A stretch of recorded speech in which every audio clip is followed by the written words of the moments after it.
Estem molt agraïts que sigueu amb nosaltres una altra vegada. Com sempre, parlem de política.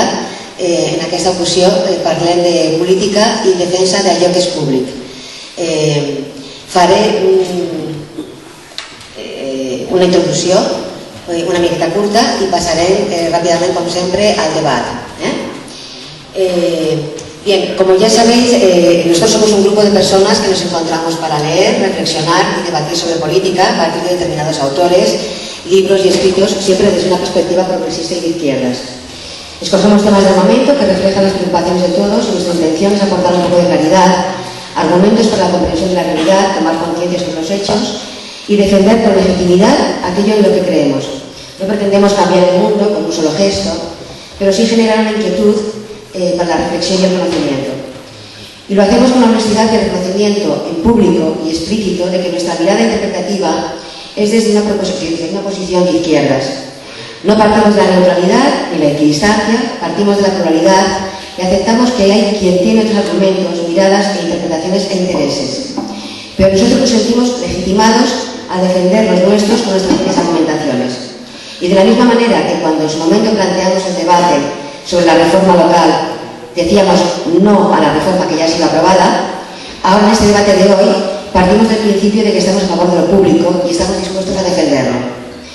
Hemos escogido como eje central de nuestras reflexiones el libro de Antón Losada, aquí con nosotros, Piratas del Público, porque en él se expone de manera clara y divulgativa cómo estamos asistiendo a un auténtico desmontaje de lo público, al que él se refiere como abordaje en la tecnología pirata, no con pretensiones de ofender gratuitamente, sino porque su forma de hacer obedece a una estrategia de apropiación depredadora de lo que es de todos, en beneficio de unos pocos que intentan hacer de ellos un negocio privado. Negocio lucrativo sin arriesgar su capital personal y del cual, en caso de fallida, nos traspasan sus deudas. Se puede decir que el libro está escrito en tiempo real, porque los datos que en él se reflejan tienen nombres y apellidos y los hechos están sucediendo ahora mismo.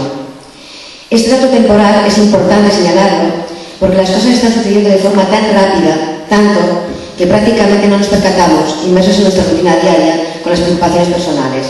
Las noticias que se suceden rápidamente y en este impasse cito textualmente unas palabras de Antón.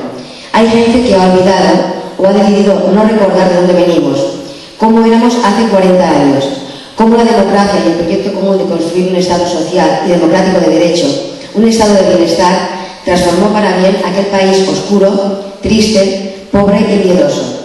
Y no hay nada en el mundo que compense la miseria de vivir con miedo. Gracias, Antón, estamos dispuestos a no olvidar.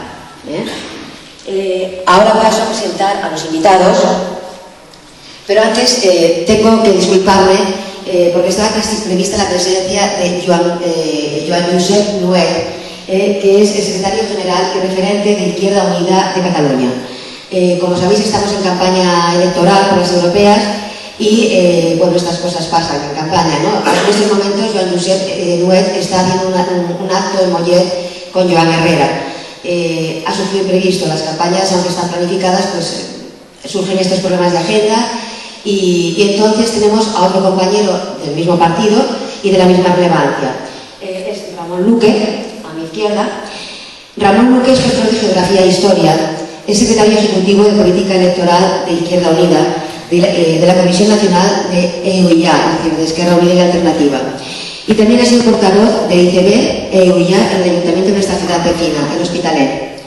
Y director general de Medio Ambiente de la Generalitat en el primer gobierno del tripartito.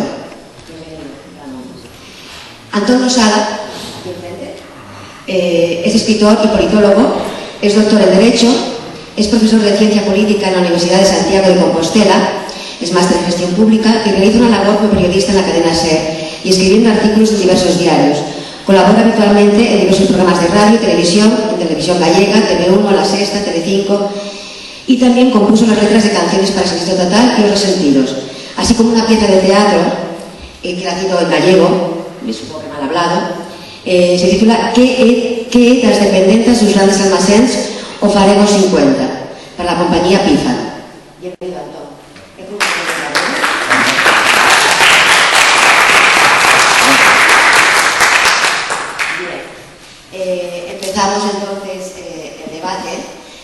pasamos directamente. La primera pregunta es para Antón, lógicamente, y la pregunta es ¿qué motivaciones te han llevado a escribir el libro de Piratas del Público, Antón? Bueno, antes de nada, buenas tardes y muchas gracias por estar aquí. La verdad, me resulta asombroso que alguien me haya decidido a escuchar a estos compañeros, no, pero a escuchar a mí un viernes a las 7 de la tarde con este tiempo tan fantástico que hace. Yo no habría venido, sinceramente. Y bueno, contestando a la pregunta, bueno, la motivación fundamental fue que me lo pidieron. Yo llevo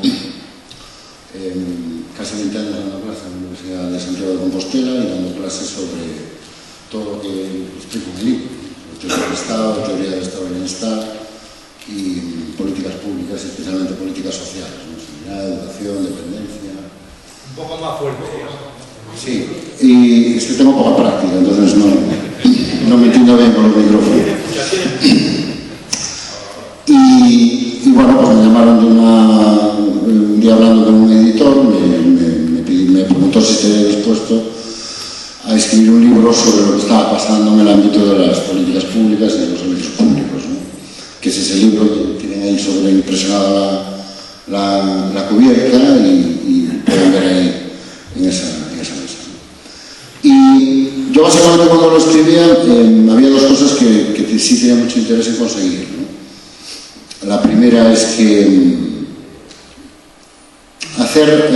poner encima de la mesa algo que en nuestro caso, cuando se habla de Estado, cuando se habla de gasto público, cuando se habla de políticas públicas en España, especialmente en los medios de comunicación, se habla siempre con una gran frivolidad, ¿no? A mí siempre me ha llamado muchísimo la atención el bajísimo nivel del debate público en España, en los medios de comunicación, cuando se habla de cuestiones que ves que en otros países, cuando salen al debate público, se recurre mucho más a los expertos, se recurre mucho más a la gente que maneja la información, que tiene los datos. Aquí no, aquí cualquiera puede. Cualquiera lo sabe todo sobre educación, cualquiera lo sabe todo sobre sanidad. Entonces, cuando te dedicas académicamente a esto, y tienes la información y tienes los datos y conoces lo que realmente está pasando, por lo menos una parte de lo que realmente está pasando, yo siempre habría querido, y eso vi una oportunidad en el libro, poner de relieve esto, ¿no? La gran diferencia que existe entre lo que realmente está pasando en nuestra sanidad, nuestra educación o con nuestras pensiones y lo que nos cuentan todos los días que pasa, que no se parece prácticamente en nada a lo que realmente está pasando. Y la segunda motivación que me empujó fue intentar hacer un libro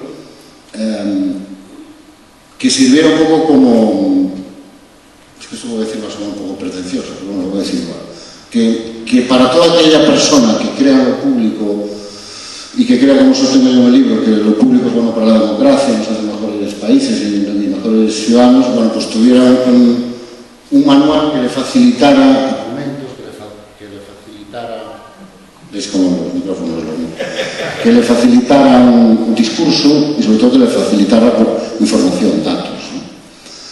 Y fue el principal objetivo que me marqué a la hora de escribir el libro, ¿no? Y conforme lo fui escribiendo, intenté actualizar la información disponible, ¿no? Intenté, bueno, pues aportar datos lo más actualizados posible. Bueno, pues constaté una tercera evidencia que yo también pongo de relieve en el libro, ¿no? Que es cómo ha empeorado la calidad de la información disponible en los últimos 10 años para saber lo que realmente está pasando en el mundo de la sanidad, en el mundo de la educación, en el mundo de las pensiones, en todas las políticas a las que yo hago referencia en el libro. De hecho, en el libro hablo de gente que resulta sospechoso este apagón estadístico, ¿no?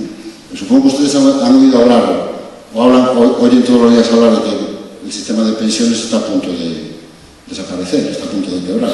Bueno, no hay datos actualizados desde el año 2009. No lo saben. Pueden buscar donde quieran. Pueden ir Hay muchísimos titulares de prensa, eso sí. Y gente que va un día, siempre lo pongo como ejemplo, un día fue Fátima Báñez al Parlamento y dijo que el problema de nuestra seguridad social es que había 300.000 pensionistas más y teníamos un déficit de 11.000 millones de euros. A la semana siguiente fue Rajoy y dijo que el problema es que había 700.000 pensionistas más y el déficit era de 22.000 millones de euros. De forma que el problema de nuestra seguridad social está en algún punto entre 300 y 700.000 pensionistas más y 11.000 y 22.000 millones de déficit. Pero si intentas acceder a datos oficiales, estadísticas, que te digan cuánto se ha gastado realmente en pensiones en España, los últimos datos verificables, no datos del Ministerio, que no son datos del Ministerio, que tienen datos internacionales, OCDE, Unión Europea, son del año 2000. Y otro tanto sucede con el mundo de la sanidad o con el mundo de la educación. Entonces, y ya termino. Conforme va avanzando en el libro, vas alimentando la sospecha de que, bueno, este apagón estadístico, este apagón informativo no es casual, ¿no? Y que bueno, en buena medida es lo que permite alimentar el tipo de debates que tenemos muchas veces acerca de lo que está pasando con nuestras políticas públicas y lo que va a pasar en el futuro. Y en ese sentido, bueno, pues yo intenté, y con gran esfuerzo además, con gente que trabajaba conmigo, bueno, pues intentar aportar datos lo más actualizados posibles, ¿no? Porque a mí insisto, es una de las cosas que más me ha llamado siempre la atención como académico en los mundos de comunicación y me sigue llamando la atención, ¿no? O sea, la absoluta, la distancia sideral que existe entre lo que está pasando en nuestra sanidad y lo que vemos en los medios de comunicación y nos cuentan en los medios de comunicación que está pasando. Lo que está pasando en nuestro sistema educativo y lo que nos cuentan. Y no digamos ya lo de las pensiones. Las pensiones llevan 20 años mintiendo, sistemáticamente. Tanto sobre el estado de la seguridad social, del sistema público, como del futuro, espero. La siguiente pregunta sería para Ramón. Pues mira, en base a lo que nos ha comentado Antón en este momento, desde la perspectiva política, ¿no? De un político en activo, ¿cómo describirías tú esta situación actual? Es decir, realmente Antón subraya que hay un desfase, digamos, una pérdida de realidad de lo que se nos comunica y lo que pasa, y tú digamos que estás a pie de calle. ¿Cómo constatas esta situación? Y con respecto a lo público, ¿realmente existe una pérdida? ¿No existe una pérdida? ¿Cómo lo ves? No creo que pueda constatar. Comenzaré por agradecer, por supuesto, la invitación y disculpar de nuevo a don Josep Nuet. Aunque le doy un valor democrático a este acto, casi diría superior a cualquier acto o meeting que pudiera estar haciendo en este momento, ¿no? Sobre todo porque no les vamos a pedir el voto. Sí. Pero porque creo que es la única manera de levantar el país. Yo no veo otra. Y después ya cuando vayamos concluyendo, quizá llegaremos a esta segregación, ¿no? Pero lo decía porque yo no creo que pueda haber nada diferente en Hospitalet de lo que podáis ver vosotros y vosotras en el Prat, o Antón en Galicia, de la que acabo de llegar. Porque es que el deterioro de la sanidad pública es una evidencia, ¿no? Los que somos profesionales de la enseñanza, pues sabemos el cambio en poquísimos años, en 4 años, desde las inversiones que se hicieron en el marco del contexto que tenemos en el tripartito catalán, ¿no? Para la enseñanza pública, y el giro en menos de 3 años que se ha experimentado, ¿no? El deterioro, y cualquiera de los servicios públicos, y los recortes en los propios ayuntamientos, cómo se ahogan y cómo eso se concreta al final en servicios a la ciudadanía de proximidad. Luego, yo no puedo ver una realidad diferente a la que veis vosotros. Lo que sí quiero es dar una explicación política, ¿no?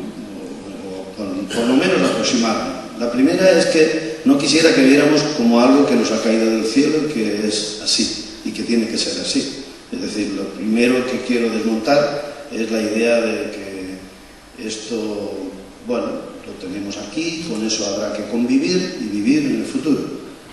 Hay un plan, había un plan, y hay un plan perfectamente estructurado que sin remitirnos a las maldades del capitalismo intrínsecas que van contra lo público, sin llegar a eso, que para complementar el análisis de Antonio en su libro, pues os sugiero un libro de Alberto Garzón, que es La gran estafa, que hace una clave de bóveda sobre cómo el deterioro de los servicios públicos tiene que ver con el carácter depredador, no solamente en el terreno de los servicios públicos, en otros terrenos del capitalismo, pero sin llegar a esa afirmación, sencillamente hay un plan perfectamente premeditado desde que el consenso de Washington,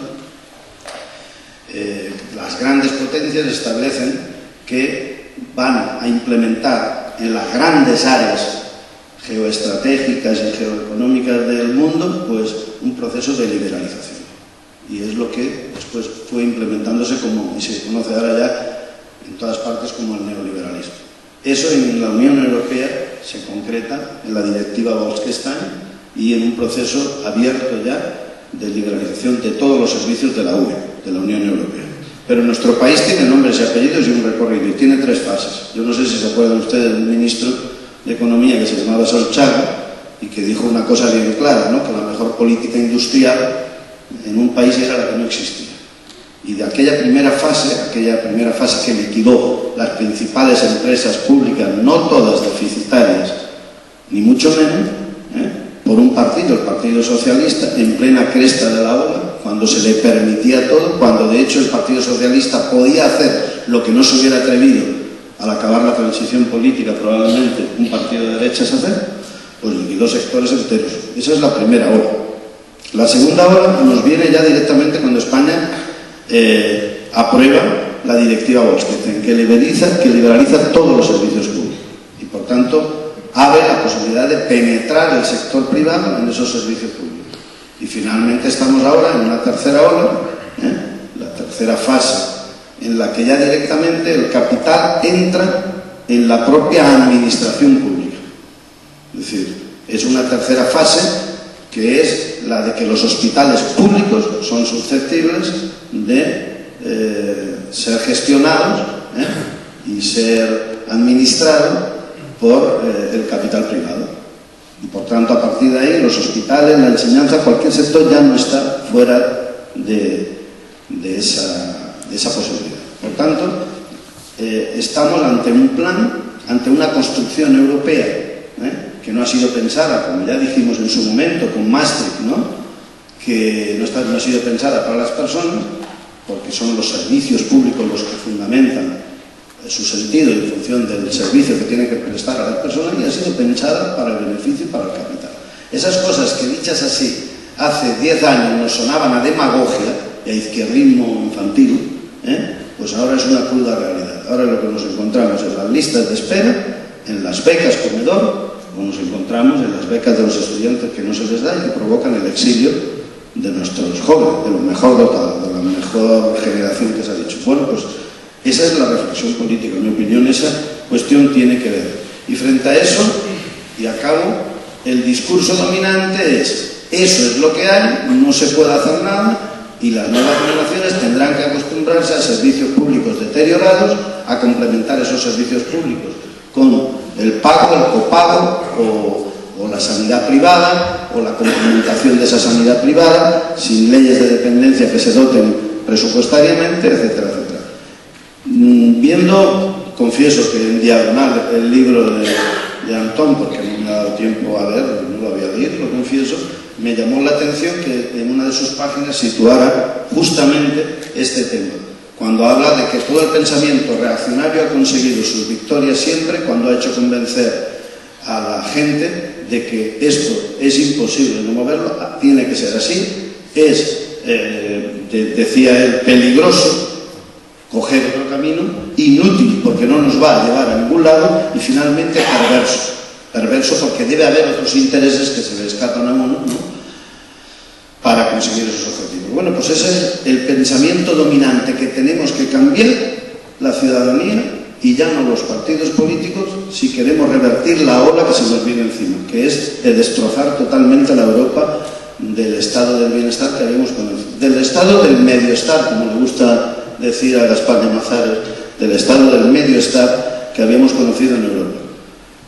La cuestión ahora, no porque estemos en campaña, es de la ciudadanía. Y yo creo que eso, y tendremos ocasión de mirarlo, también supone un reto para las formaciones políticas, porque muchas de las formaciones políticas, incluso de la izquierda, ya no digo los que han avalado ese consenso de Washington, han aprobado esas directivas y han hecho esas políticas económicas unos y otros, porque todas las que acabo de señalar las ha gestionado PP y PSOE en las etapas en que han estado en el gobierno, pero incluso otras izquierdas hemos pensado que nuestra tarea era llegar a las instituciones para gestionar de una manera honesta y sana aquello que la ciudadanía nos había dado con sus impuestos y veníamos a dar por gestionar en los presupuestos. Esa etapa también se ha acabado. Esa etapa para esa izquierda también tiene un límite y tendremos otro elemento del debate que apunto, tendremos que transformar radicalmente la relación de las formaciones políticas con la ciudadanía. Esto no lo para si no es la gente en pie. Y las formaciones políticas son muy pequeña cosa para poner un freno a esta barbarie. Estamos hablando de la destrucción de todo lo que han acumulado las generaciones anteriores, de todo el esfuerzo y del trasvase más enorme de capital público a capital en muy pocas manos que se ha producido, bueno, yo creo... ¿Quieres decir alguna cosa o paso a preguntar? Bueno, más que decir una cosa, introducir algún matiz que me parece relevante. Yo es que creo que parte de nuestro problema es que nos han costado, la historia nos la están contando mal, de una manera deliberada, y desde la izquierda y desde los que no sabemos o tenemos la certeza de que no ha sido así, pues la verdad es que estamos fallando a la hora de contar una versión alternativa, ¿no? Y no somos capaces de poner encima de la mesa una versión alternativa, ¿no? Yo creo que la historia hay que contarla bien. Entonces, la historia no es... lo público funcionaba muy mal, entonces no nos quedó más remedio que recurrir a la gestión privada y recurrir al capital privado para salvarlo, ¿no? Igual que hicimos en los años 90 con el sector industrial español, con la empresa pública española, y funcionó. Pues ahora vamos a hacer lo mismo con la sanidad, con la educación, con las pensiones, que es un poco el discurso recurrente, ¿no? El discurso que escuchamos todos los días. Y es más, si no hacemos eso, pues van a pasar cosas muchísimo más peores, ¿no? Es decir, la sanidad desaparecerá, nuestros niños no sabrán leer y escribir, y la gente mayor pues no tendrá donde pasar los últimos días de su vida. Bueno, ese es un relato que se repite todos los días, por supuesto la derecha lo ha comprado con entusiasmo, pero también una parte muy importante de la izquierda ha comprado ese relato con entusiasmo y se ha aplicado con él a aplicar las políticas que se derivan de ese relato con bastante entusiasmo, ¿no? Yo todavía recuerdo a Zapatero diciendo aquella cosa tan inteligente de que bajar impuestos también era de izquierda, ¿no? Que yo creo que representa muy bien esa filosofía. Y la izquierda, bueno, le vendió a la gente una cosa que no es cierta. No se puede mejorar los servicios y bajar los impuestos a la vez. Si usted quiere tener servicios, porque si se pudiera hacer los suecos que inventaron buena parte de esto, ya lo habrían hecho hace mucho tiempo. Lo intentaron y les salió mal. ¿Por qué? Porque si quieres tener servicios, los servicios hay que pagarlos, ¿no? Y yo creo que es lo que yo intento hacer un poco en el libro, es hay que empezar a contar la historia como ha sido. Entonces, la empresa pública en España en los años 80 y 90 funcionaba mal, sí funcionaba mal, pero no porque el modelo de empresa pública estuviera mal, es que veníamos de una dictadura. Y buena parte de aquellas empresas públicas no eran realmente empresas, eran servicios de colocación de la gerontocracia del régimen. No se les dio la oportunidad de convertirse en verdaderas empresas. Es más, aquellas que lograron, a pesar de todo, el proceso de transformación y empezaban a convertirse en grandes empresas públicas que empezaban a funcionar muy bien, Telefónica, Repsol, en el momento que lo consiguieron, lo que hicimos fue venderlas. No las vendimos porque funcionaran mal, las vendimos porque eran un gran negocio. Y el resultado no ha sido un éxito, el resultado ha sido un fracaso estrepitoso. Y ustedes lo saben mejor que yo, cuando llegan los recibos de la luz, del teléfono, el agua, todos los procesos de privatización, todos los procesos de eliminación de la presencia pública en la actividad económica no han conducido ni a mejores servicios, ni a más calidad, ni a mercados más competitivos, ni a nada de lo que nos prometieron. Pero sin embargo, ahí seguimos todos repitiendo constantemente un discurso que la realidad nos demuestra todos los días que no es verdad. Que detrás de los procesos de privatización lo que viene es ciudadanos que se convierten en rehenes, peores servicios y falta de competencia, por tanto falta de libertad. Y ahora estamos en la segunda entrega, efectivamente. La segunda entrega es la sanidad pública. La vamos a privatizar, pero no porque funcione mal, porque ha funcionado muy bien. Y porque los españoles, los catalanes y los gallegos nos hemos acostumbrado a un nivel de sanidad en 30 años que si alguien nos lo quita, estamos dispuestos, los que podamos, a pagar por mantenerlo. Igual que nos hemos acostumbrado a un nivel de educación que no teníamos en 30 años, que si nos lo quitan, los que podamos hacerlo, pagamos para no perderlo. Y con la seguridad social lo mismo. Y la promesa es, no, vamos a hacer esto porque así aseguramos la supervivencia del sistema sanitario, aseguramos la supervivencia del sistema, o mejoramos el sistema educativo, aseguramos nuestras pensiones. Y empezar a decir que no, va a pasar exactamente lo que pasó con las telecomunicaciones, lo que pasó con la energía o lo que pasó con el transporte. Estamos haciendo todo esto porque la sanidad, la educación y las pensiones, por citar los tres ejemplos que yo manejo, son grandes negocios. Y estamos haciendo todo esto porque tenemos que acudir al rescate de la sanidad privada, de la educación privada y de los bancos. Porque esta es la segunda parte de la historia que no se cuenta. Llevan 20 años intentando convencernos de que nos hagamos sanidad privada. Y no lo han conseguido. Resultado, la mitad de las empresas sanitarias de este país están en quiebra. No tienen clientes. ¿Cuál es la manera de asegurar los clientes? Mandarlos desde la sanidad pública, que es lo que está pasando. Llevan 20 años intentando convencernos de que mandemos a nuestros hijos a las universidades privadas. Están todas en quiebra. Solo hay una manera de mandar gente a la universidad privada, que es deteriorar por completo la pública. Ha habido 1.400 planes de pensiones privados de banca en España en los últimos 20 años. Solo 4 han sido rentables. Solo 4. ¿Por qué nos estamos cargando la seguridad social? Pues por lo que dice un informe que yo cito en el libro del Fondo Monetario Internacional del año 1994. ¿Cuál es la gran amenaza para el desarrollo del sistema financiero mundial? Los sistemas públicos de ahorro. ¿Y qué es la seguridad social? Es un sistema de ahorro, es un banco. Es un banco que en el año 2011 tenía 80.000 millones de superávit, invertidos casi todos en deuda pública. Porque, por cierto, además de ahorro, da mucha autonomía en las cuentas del Estado. Solo ese año generó 3.000 millones de intereses esa inversión. Claro, yo soy Emilio Botín y digo, ¿y por qué no ganó yo esos 3.000 millones? ¿Por qué esos 80.000 millones de ahorros están en la seguridad social cuando deberían estar en los bancos? Ya terminamos. ¿Tú quieres comentar o pasar a la siguiente pregunta? Sí, vale. Bueno, la siguiente pregunta tenía que ver de alguna manera con esto que estáis hablando. Algunos de los planteamientos sobre el modo de gestión de lo público, ¿no? Sobre los procesos de privatización, sobre la austeridad, sobre la fiscalidad regresiva y la bajada de impuestos, el cuestionamiento del mercado, como ya has comentado, han sido también integrados por sectores progresistas y de izquierdas. Han sido usados también. Tiene muchísimo calor. ¿Quieres un abanico? ¿Quieres un abanico? ¿Un abanico? Yo tengo un abanico. Yo soy del norte, ¿no? El clima mediterráneo. ¿Y yo quién te digo?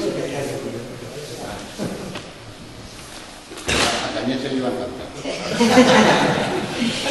Vale.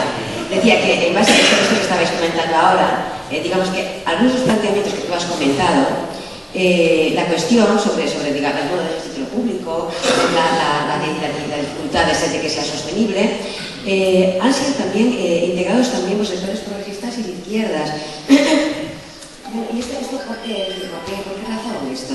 ¿Y por qué también las izquierdas han cogido este discurso? Por ejemplo, hay como priorizan siempre la bondad del privado, no todos, digamos, pero en muchos casos se prioriza la bondad del privado sobre lo público.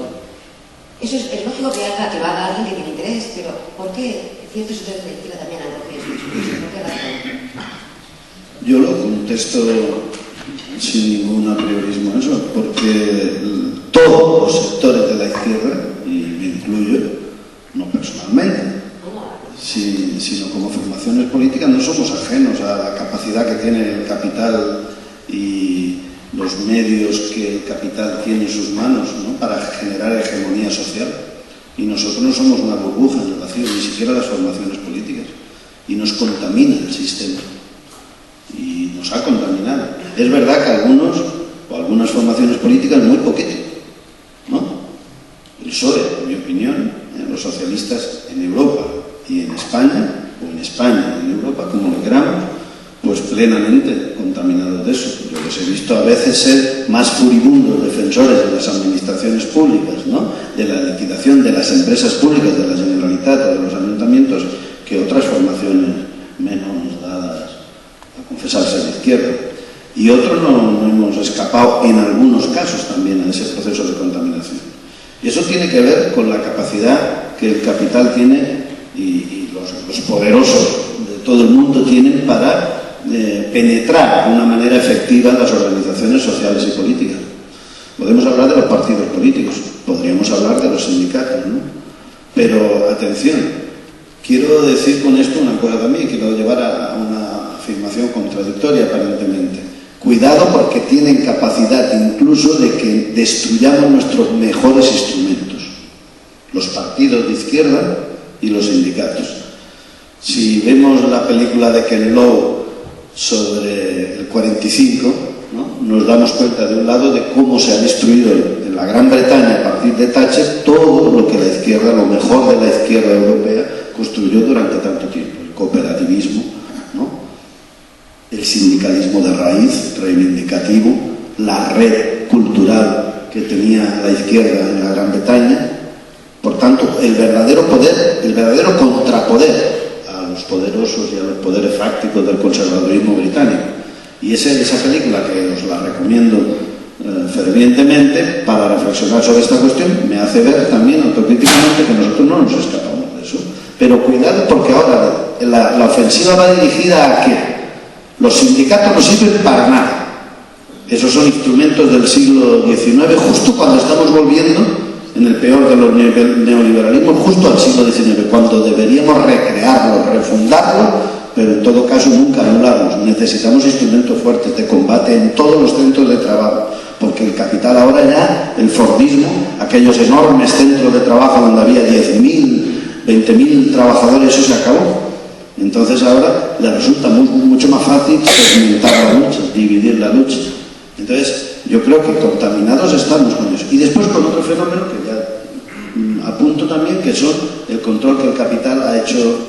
Los dos grandes poderes, el capital y la Iglesia, han sabido desde siempre cómo se reproduce la conciencia, ¿no?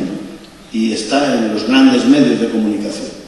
Y ya es hora de que esta Europa hipócrita en esa cuestión comience a levantar una reflexión acerca de los medios de comunicación, del control democrático de los medios de comunicación, ¿no? Un tabú. No se puede hablar de los medios de comunicación, porque los medios de comunicación son de quien ha puesto los dineros en ellos, ¿no? Pero el uso democrático de los mismos no se plantea nunca. Pues bien, eso también a la izquierda le ha impregnado. Muchas veces, en el debate político, hemos llegado a ir como último vagón, si se quiere, pero de un mismo tren, ¿no?, en una asunción de los principios del neoliberalismo, de manera que fuera lo único posible. Tiene que ver mucho con aquella idea de que cuando cayó el muro de Berlín, se le cayó, por cierto, a los socialistas encima. No han levantado cabeza desde entonces en muchos países europeos. Pero cuando cayó el muro de Berlín, la idea del fin de la historia, ¿no?, y de que no hay alternativa posible, esa derrota ideológica de todos, pues también nosotros la asumimos, la izquierda más alternativa, de manera diferente. Y por eso yo creo que de una crisis económica trasciende a una crisis política, y de esa crisis política los partidos políticos no van a salvarse. Los partidos políticos van a tener que mutar si tienen que poner las bases de lo que les dio origen en el 19, ¿no? Es decir, las bases de otra economía posible. Otra economía para el bienestar de la gente. Y esta reflexión pues quizá nos esté haciendo descontaminarnos, ¿no? Pero sí, yo admito de plano, yo he asistido a esos debates, donde muchas veces nosotros mismos nos hemos encontrado inermes ante una ola de que la única política posible era la externalización de los servicios. Ese debate que incluso llegó a los ayuntamientos, ¿no? Está en el debate todavía de los ayuntamientos, y sé que pongo encima una cosa compleja y difícil, no se me escapa, y esa también nos ha contaminado a nosotros. Quizá nosotros no hubiéramos nunca privatizado Telefónica para dárselo al compañero de pupitre de Aznar, no hubiéramos sido tan osados, ¿no? Pero en el debate acerca de la externalización como mejor manera de que el ayuntamiento, la Generalitat, no sé qué otro ente, no es posible que lo gestione directamente, nos ha llegado a nosotros también. Bueno, deberíamos ver la parte, la alícuota parte de nuestra responsabilidad en este desmontaje, ¿no?, ideológico al que hemos contribuido. Lo que sabemos ahora es que por donde vamos sí que no hay esperanza, y entonces sí que no hay posibilidad de levantar, y en cambio vemos necesario montar una propuesta alternativa sobre la base económica, y eso tienen que hacerla, yo creo, la gente y también los nuevos partidos, las nuevas formaciones políticas. Sí. A ver, yo muy rápidamente, porque si no las intervenciones son un poco largas, ¿no? Reconozco que como me dejan hablar poco en la tele, cada vez que me ponen un micrófono delante me lanzo. Bueno, yo añadiría algunas cosas, ¿no? La primera es que este es un debate que trasciende el eje derecha e izquierda, y es un debate entre gente que cree en lo público y gente que no cree en lo público, y hay gente que cree en lo público en la derecha y en la izquierda, y hay gente que no cree en lo público en la derecha y en la izquierda.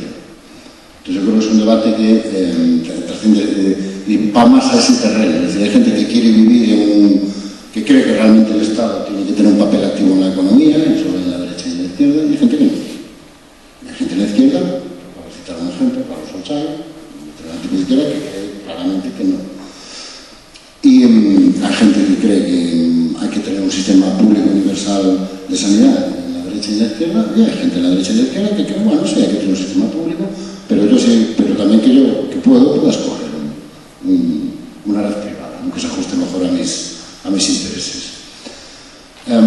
Segundo, yo creo que hay que introducir un elemento que la teoría económica y la ciencia política han incorporado hace mucho tiempo, que es que el principal factor que explica los procesos de privatización son los intereses de los burócratas y de los políticos que dirigen esos procesos de privatización, que son los primeros y grandes beneficiarios. Hay una cosa que sí sabemos: de los procesos de privatización ha habido unos ganadores claros, que son los funcionarios, los burócratas, para entenderlos, que se pusieron al frente de esos procesos y que acabaron convertidos de repente en empresarios, y que pasaron de ser trabajadores de empresas públicas sometidos al control de gobiernos y al control del debate político a ser empresarios.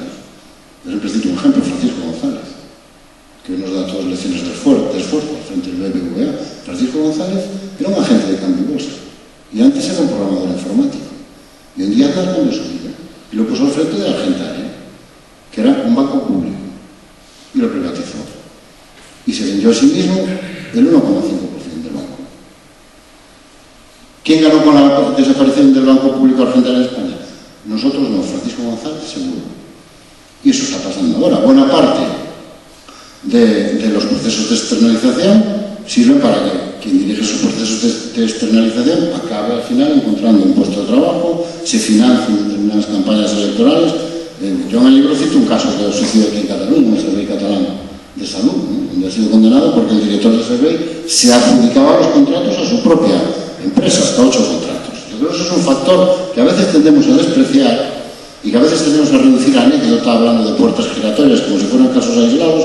Yo en el libro hago un listado bastante extenso. No es un caso aislado. Realmente hay un círculo que funciona de una manera muy sistemática.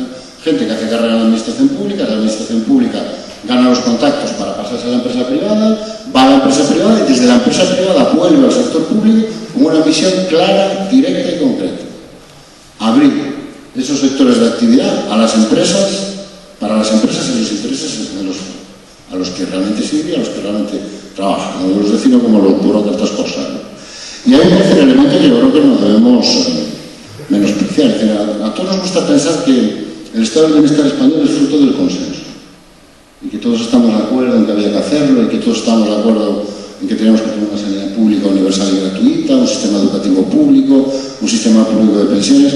No, no es verdad. El Partido Popular votó sistemáticamente en contra, por ejemplo, de la Ley General de Sanidad, que en el año 1964 crea el primer sistema sanitario público universal y gratuito, porque su modelo no es este. Su modelo es el de las redes sanitarias. Sanidades por grupos, las mutuas. Ese es el modelo que defiende la derecha, que ha defendido toda su vida. Igual que aquí tenemos la educación concertada más importante de España, de Europa. ¿Por qué? Porque ese es el modelo de buena parte del país. Y hay gente que quiere ser el modelo en la derecha y en la izquierda. Igual que hay mucha gente que no quiere estar en la seguridad social, que prefiere tener un plan de pensiones y gestionarlo con su banco, ¿no? Entonces, esto que está sucediendo responde a intereses, efectivamente, pero también, yo creo que nos estaremos engañando si no miramos, responde a que hay sectores muy importantes de la población que su modelo nunca ha sido este, nunca. Han convivido con él, pero ahora lo que quieren es volver al modelo que había antes, que era el que les gustaba y el que les valía. Yo tengo una sanidad para mí porque soy funcionario y no tengo por qué compartirla con nadie más. Hay otra sanidad para los abogados, otra sanidad para los médicos, para los ingenieros, otra sanidad o desmontar el sistema y abrirlo hacia un modelo donde, digamos, pueda optar. No les parece mal que haya un sistema público para el que no pueda pagarse otra cosa, pero yo quiero poder elegir. Y yo no quiero mandar a mis hijos, ¿no? Algo en sentido figurado. Yo no quiero mandar a mis hijos a un colegio público. Yo quiero mandarlo a un colegio concertado. En todo caso, el matiz sí que me parece relevante, porque puede que haya sectores, segmentos de la población que calificamos comúnmente de derecha, pero las formaciones políticas, no me atrevería yo a decir que no han sido, que hay formaciones políticas de derecha que sí, que comparten lo público. Lo he visto en lo político, tú citabas la ley de la sanidad, las personas o determinados sectores, determinados funcionarios que se creen en lo público, que después tienen ideología y hasta comportamiento electoral de derecha, pueden ser. Pero yo las formaciones políticas en la España realmente existente no las he visto nunca en ese sentido, ¿no? Me parece que ese matiz era importante. En Convergencia y Unión ya han avanzado, lo han resuelto más fácil. Desde hacer la puerta giratoria, directamente han fichado al jefe de la patronal de la sanidad privada catalana y lo han nombrado consejero. Es una manera de puerta giratoria un poco más directa. Simplemente un matiz.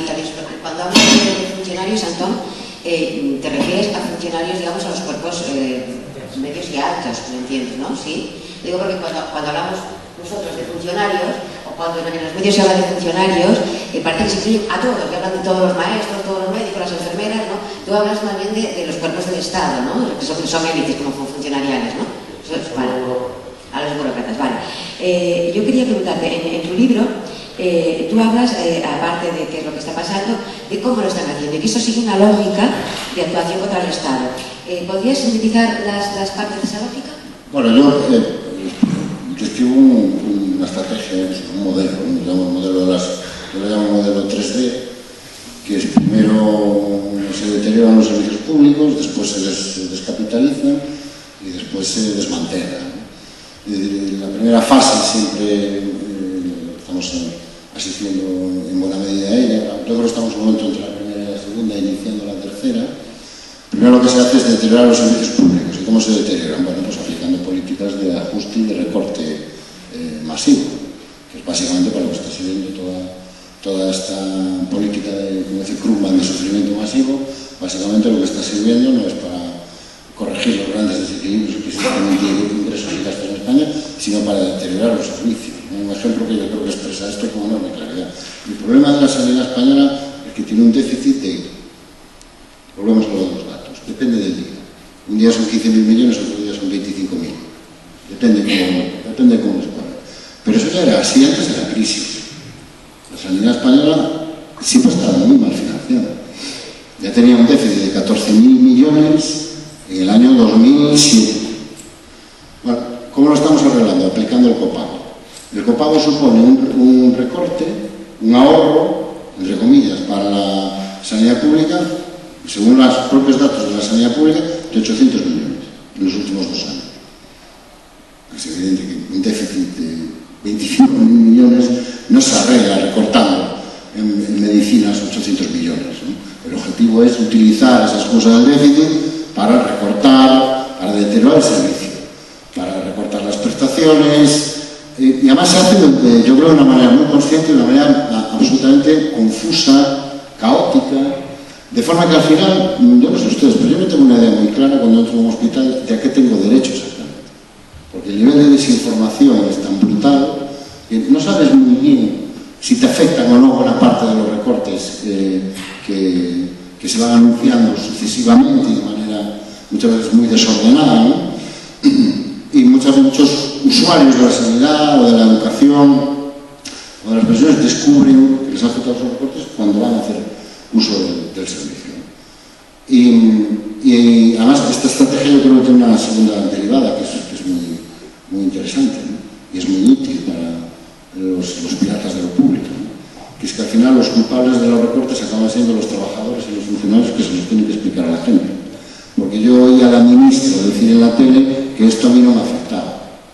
Y sin embargo muchas veces es el profesor o es el médico o es el ATS que le tiene que explicar a la gente que no, eso que le dijo la ministra no era exactamente así, y sí que le afecta, ¿no? La segunda fase es la de descapitalizar, ¿no? Es decir, los servicios públicos tienen un valor en sí mismos, y es que los servicios públicos no son solo programas. La educación pública no es solo un porcentaje de aprobados y suspensos, no es solo que los niños vayan a las escuelas, no es solo que la sanidad pública no es solo que la gente se cure o se muera.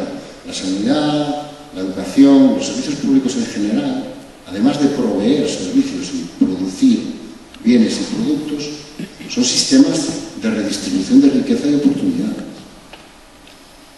Esa es la gran diferencia entre la educación privada y la educación pública. La educación privada produce alumnos, produce programas, produce cursos aprobados, pero no tiene ninguna obligación de que los alumnos que tienen menos oportunidades tengan oportunidades para acabar su currículum educativo. La educación pública sí. Es que para eso tenemos educación pública.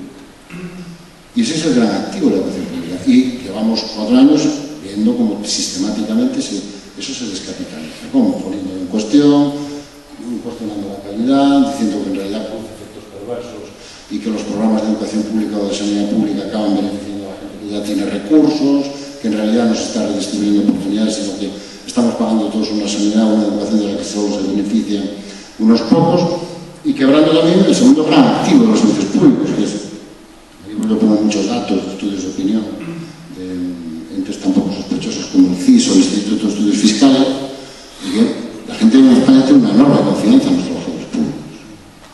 Y llevamos 5 años dinamitando esa confianza. Porque el gran activo que tienen los servicios públicos en España es que la gente confía en ellos. Y cuando le dan a elegir, cuando la gente realmente puede elegir, normalmente elige servicios públicos. ¿Por qué? Porque se fía mucho más. Y quebrar esa confianza es un requisito, un prerequisito fundamental para proceder a la privatización de los servicios. Primero tienen que convencernos de que los médicos no trabajan, de que solo van a lo suyo, de que los funcionarios están todo el día tomando café, de que los maestros solo trabajan 18 horas a la semana, como dijo Esperanza Aguirre, y ese tipo de cosas, ¿no? Y ahora yo creo que estamos entrando en la tercera fase, que es la de desmantelar. Y estamos repitiendo lo que se hizo con las empresas públicas en los años 90. Vamos vendiendo por cacho el sistema. No se saca a la venta esa ley catalana de un día. No, se hace como con Telefónica. Lo sacamos un día, mañana un 15, y dentro de 2 años sacamos el 30 que nos queda. Como aquí no lo podemos sacar por acciones, bueno, pues hoy sacamos las urgencias, la semana siguiente sacamos los análisis clínicos, después las pruebas radiológicas, después convertimos los servicios en unidades de gestión y que con el tiempo se acaban convirtiendo en empresas gestionadas por los propios profesionales, etcétera, etcétera, etcétera. Y esto, insisto, responde a una estrategia que está bien concebida, no está evidentemente perfectamente planificada, porque Realmente los piratas de lo público no están tan bien organizados como los servicios públicos, pero que responde a la verdadera situación, que es que en España, en Cataluña, en Galicia, la valoración de los servicios públicos aún sigue siendo muy alta y aún sigue siendo muy buena, porque la mayoría de la gente tiene memoria y recuerda cómo era este país hace 30 años. Entonces, para privatizar, primero hay que quebrar esa confianza y esa valoración, ¿no? Porque, digamos, es relativamente fácil convencernos de que hay que privatizar una telefónica. Pero claro, la mayoría de nosotros no acabamos de entender dónde está el negocio de privatizar la sanidad. No acabamos de entender dónde está el negocio de los que compran, de las empresas que hacen sanidad, y no acabamos de entender dónde está el negocio para nosotros. Una reflexión muy breve en relación a la conciencia, a la necesidad de romper la memoria. En la Comunidad de Madrid, yo que he seguido de cerca la lucha de los trabajadores de la sanidad pública, que ha sido la primera victoria y ha sido la primera derrota política del Partido Popular de Madrid, de tener que retirar el proceso de privatización que tenían implementado, ¿no? Y claro, y es una señal de victoria. Me sorprendió sobremanera cómo, mientras las manifestaciones eran de pulso con el gobierno de Madrid, ocupaba en Telemadrid la atención normal y en los medios de comunicación. En el momento en que eso se convirtió en una victoria de los trabajadores, ¿no? Y tuvo que retirar el gobierno del señor González la proposición de despliegue que tenía de los hospitales, sobre todo del corredor de Lenares, aquello desapareció de todos los medios de comunicación, televisiones, radio, incluso de los que hoy todavía alguna gente lee los domingos por la mañana pensando que lee algo progresista, ¿no? Desapareció absolutamente. Y es una cosa que me sorprendió mucho y que me remite otra vez a la conexión que hay cada vez más entre el capital en esos sectores y el capital en los medios de comunicación. Y la capacidad que los medios de comunicación tienen, lógicamente, de conformar opinión pública. Para que en Cataluña ya no digamos nada.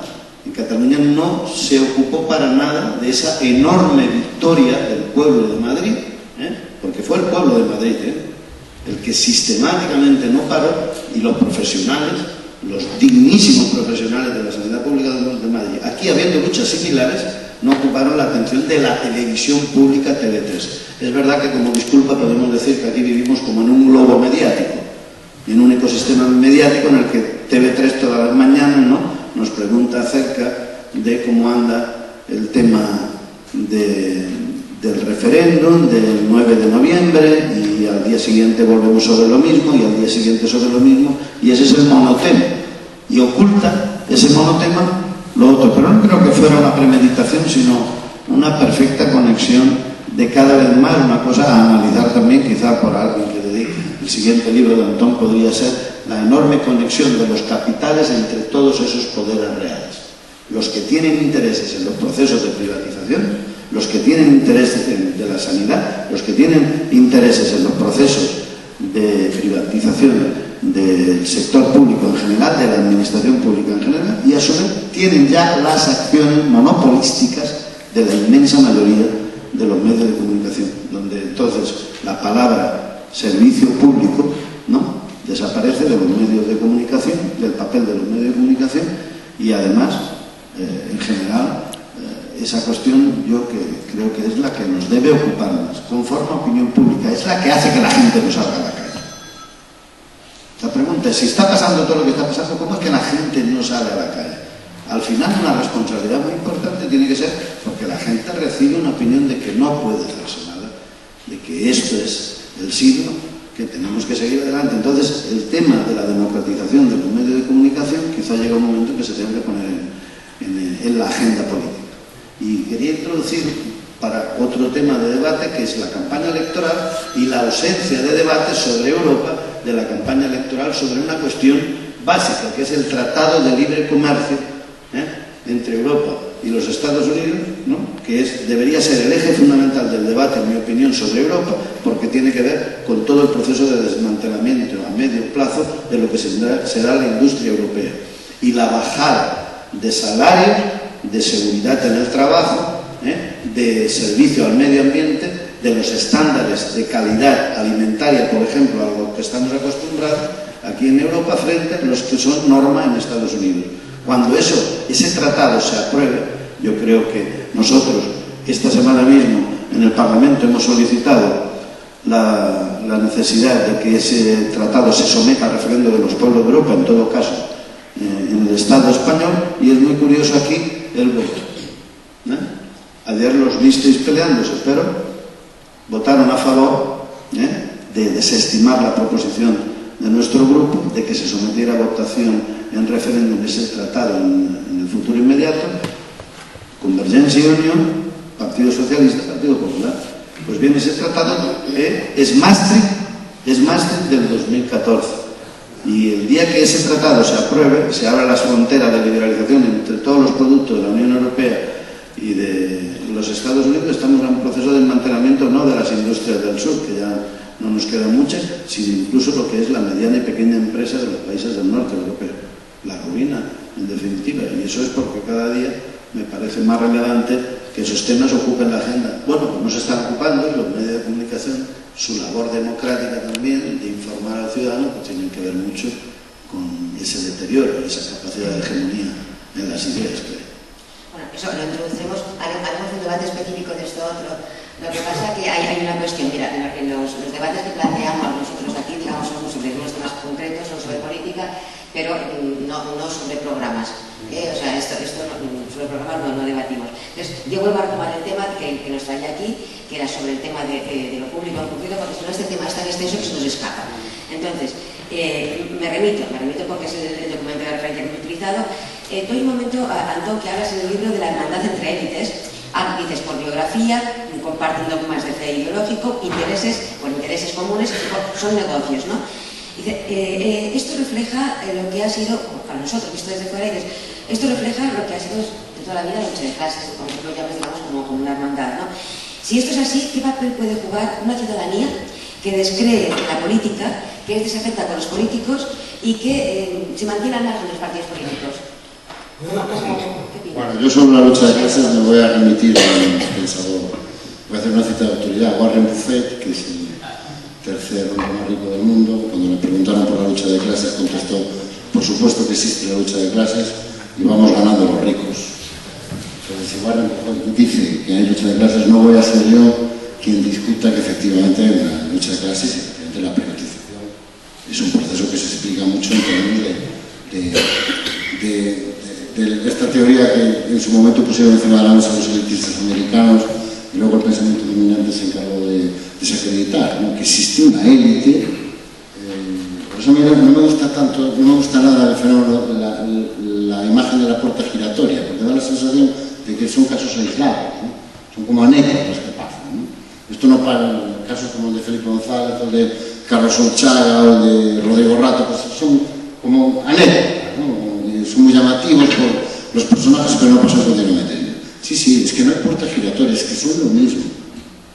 Entonces, ocasionalmente, en función de donde presten un mejor servicio a la élite, o están en la administración pública o están al frente de una empresa privada. Pero no hay puerta giratoria, es lo mismo, es lo que llamaban los americanos, los elitistas americanos, cuando hablaban de la política de Washington, el complejo económico, político-militar, ¿no? Donde los altos cargos rulaban continuamente del ejército a las empresas de defensa al Pentágono, del Pentágono a la Casa Blanca. Bueno, lo que explica la guerra de Irak, el caso Dicheco, el vicepresidente de Estados Unidos, es un ejemplo perfecto. Eso no es un caso de puerta giratoria, no. Él tenía una empresa de su negocio a la guerra, se metió en política para que hubiera guerra, y cuando ya dejó la guerra montada se volvió a la empresa. Eso no es una puerta giratoria, eso es lo mismo. Entonces, en ese sentido, insisto, no voy a discutir con Warren Buffett, como además yo estoy muy de acuerdo con lo que él dice, ¿no? Las dos cosas son ciertas, hay lucha de clases y efectivamente van ganando ellos, ¿no? Respecto al tema de la ciudadanía, a mí sucede un poco como con los medios de comunicación. yo compartiendo efectivamente todos los análisis, los partidos están muy mal, son antiguallas, no quieren que, digamos, están más construidos para que la gente no venga que para que la gente vaya, porque así porque si viene mucha gente, los que estamos dentro perdemos el control, etcétera, etcétera. Sí, todo eso es verdad. Todo eso es verdad. Pero si nadie te impide generar opciones alternativas a los partidos políticos, ¿no? Y lo hecho es que cuando aparecen opciones alternativas, pues les cuesta mucho trabajo abrirse paso, ¿no? Es un poco lo que pasa con los medios de comunicación. La realidad de los medios es la que has descrito. Pero hay un montón de medios alternativos intentando abrirse paso, contando todo esto que estamos contando aquí, y la gente no los compra. La gente no los compra ni se hace socia. O sea, por ejemplo, ahora mismo están apareciendo muchos medios en Internet, que es donde se ha refugiado el periodismo de izquierda, Infolibre, el diario.es, el antiguo Público la reconvertido en página web, con todos sus defectos. Yo creo que sí pone encima de la mesa una visión muy alternativa a la que nos representan todos los días El Mundo, ABC, El País. Bueno, el diario.es, que es el más exitoso, tiene 1,5 millones de visitas diarias, pero solo tiene 6.000 socios. Dentro de eso que llamamos la ciudadanía, solo hay 6.000 personas dispuestas a pagar 50 euros al año por tener acceso a esa información. Infolibre tiene todavía menos.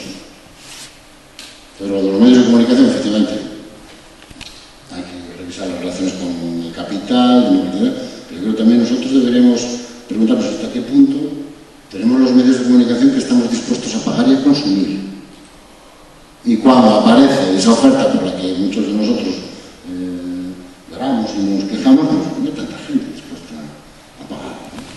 Y en el caso de la política, yo digo en el libro, y lo digo también en todas las presentaciones a las que voy, yo creo que en este momento vivimos en un territorio, digamos en el Estado español, donde hay un montón de gente deseando meterse en política y participar en la vida pública, pero no acaban de encontrar, no saben dónde meterse, ¿no?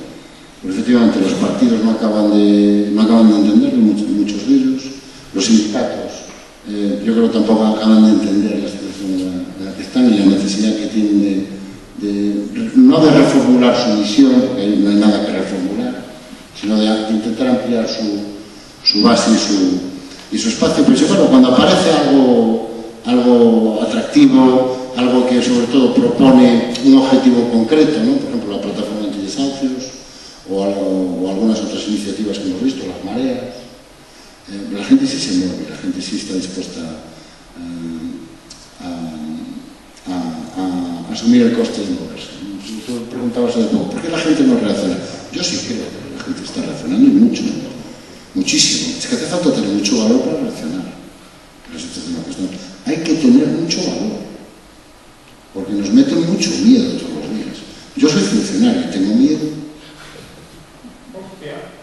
Yo soy funcionario y tengo miedo.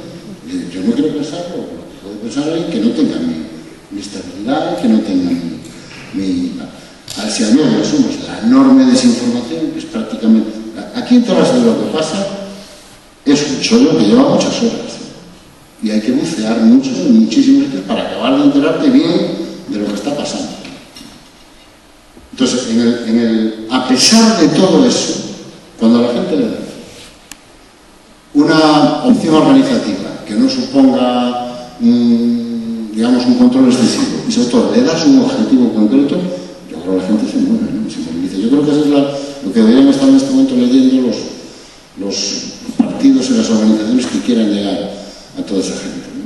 La gente quiere modelos organizativos mucho más ágiles, mucho más accesibles. Yo puedo entrar y salir cuando quiera, y sobre todo yo quiero compromisos y objetivos concretos. Pero dígame, vale, yo estoy dispuesto a ir a la calle, yo estoy dispuesto a hacer una huelga, yo estoy dispuesto a renunciar un día a mi salario, pero dígame para qué. No me cuento una milonga, dígame para qué. Sobre todo, dígame un objetivo que al final yo pueda saber si se ha cumplido o no. El día siguiente mi problema será, pues como no sabemos muy bien para qué nos hemos puesto en huelga, pues no sabemos muy bien si lo hemos conseguido. Esta es, bueno, de todas las palabras. Ahora, de eso que estabas hablando últimamente del miedo, ¿no? Por lo que has mencionado el debate, ahora sabemos lo que está pasando y cómo lo están haciendo, porque se explica la estrategia y los intereses que hay en juego. Pero últimamente se repite un mantra, no solamente en los medios, sino también en la academia, en el que dice que nos explican que ya nada volverá a ser igual. Esto seguro que lo habéis oído, que después de la crisis ya nada volverá a ser igual. Esto aparece en los medios, pero muchas veces firmado por doctores, catedráticos, por periodistas. ¿Qué significa? O sea, ¿realmente ya nada volverá a ser igual? No, yo creo que la respuesta es todo volverá a ser como antes. Pues todo está volviendo a ser como antes, estamos volviendo al siglo XIX. Estamos volviendo al capitalismo productivo del siglo XIX, donde al final resulta que Carlos Marx tenía razón. Y la teoría de la plusvalía es verdad. De ahí sale el beneficio del trabajador. No sale toda esta cosa que nos han contado los últimos 80 años, el valor añadido, el coste de oportunidad, la competitividad. No. ¿De dónde sale el beneficio? Del salario del trabajador. El marxismo de toda la vida. Al final va a resultar que el que estaba equivocado era Groucho Marx, no Carlos Marx. Entonces a mí es una de las cosas que más me inquieta. Lo de ya nada volverá a ser como, nada volverá, todo está cambiando, entramos en un mundo nuevo, ¿no? Estamos volviendo al siglo XIX. Estamos volviendo al siglo XIX en la concepción de la economía, del funcionamiento de la economía, y estamos volviendo al siglo XIX en la concepción del Estado. Estamos volviendo al Estado punitivo, donde el Estado te ayuda si eres bueno, si te acuestas con quien te tienes que acostar, si no faltas con perdón, más de lo necesario. Si además de ser pobre, estudias mucho y eres muy brillante. Y si cuando te jubiles eres bueno y no protestas de manera, entonces sí. Entonces tienes derecho a tener una ayuda y tal. Si no, no.